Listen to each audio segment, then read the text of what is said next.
Ultimately, I'm tired of shouldering the blame for things that I'm not entirely responsible for. This is something I've found myself in any number of times throughout my life.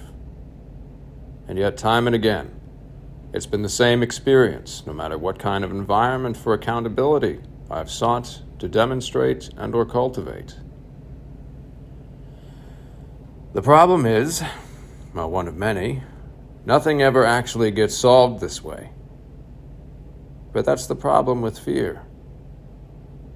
The fearful would rather sit back and go as far as to watch a decent person die for something that they've been a part of than to speak up and say, yes, okay, I did that.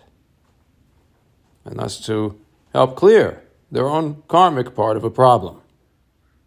This is a very important thing to do, by the way. And thus, help to resolve the situation.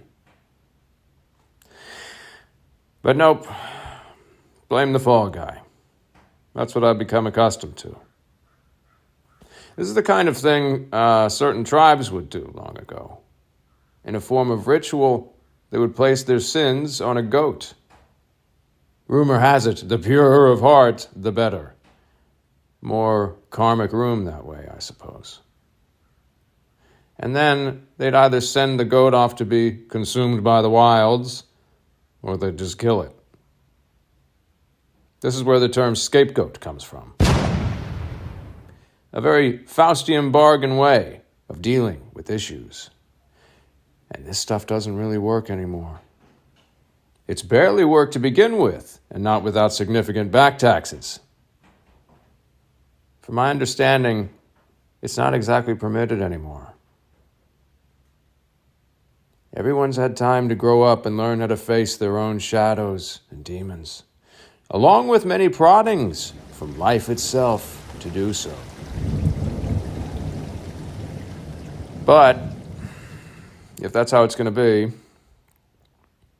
I'm far from the only one who's going to pay for it. You can call it forces of nature, spirit, God, whatever one's preferred interpretations. It is what it is, and its effects are observable, especially over time. Sorry, I'm not going down for the unspoken sins of a group. Not anymore. I take responsibility for whatever my part may be, but that's it. What I'm referring to specifically in this case is something along the lines of, quote, family, end quote, issues. And it should have never come anywhere close to being pushed this far. Patterns and solutions on the periphery of awareness to resolve problems for the mind and body aren't the only things I've spent a lifetime doing detective work on. There's other forces I've been paying a lot of attention to as well. And regarding that, a couple of sentiments come to mind. One of them being known as the Golden Rule. Do unto others as you would have them done unto you. And thou shalt not kill. Be that directly or indirectly. Much like the title of the book suggests, the body keeps the score. Written by Bessel van der Kolk. Yeah, it does. But so do other things. I prefer to honor and respect them. But that's just me. And one way or another, the lessons tend to be extracted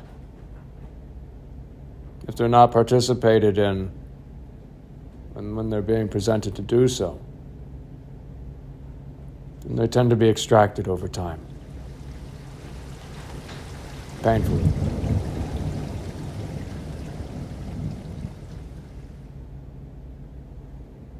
It's a strange impulse to want to look out for people who have betrayed you in the utmost, but it's one I've never been without. So Yeah. Anyway. Make of that what you will. And thanks for tuning in.